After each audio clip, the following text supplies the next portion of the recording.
গতকাল উপরাষ্ট্রপতির যে নির্বাচন ছিল ফলাফল আপনারা দেখেছেন।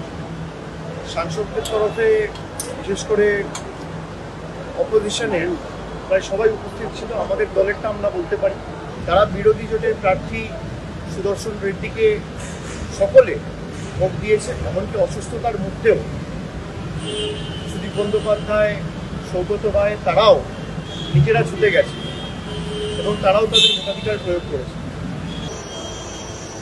আর ওরা অনেক টাকার বস্তা নিয়ে নেমেছিল ভোট কিনতে। আমি কালকে গিয়ে 4-5 জনের সাথে যেটুকু কথা বলে বুঝতে পেরেছি, এক একজনের ভোট কিনতে প্রায় 15-20 কোটি টাকা খরচা করেছে। এখন বিক্রি হয় পণ্য বা দ্রব্য।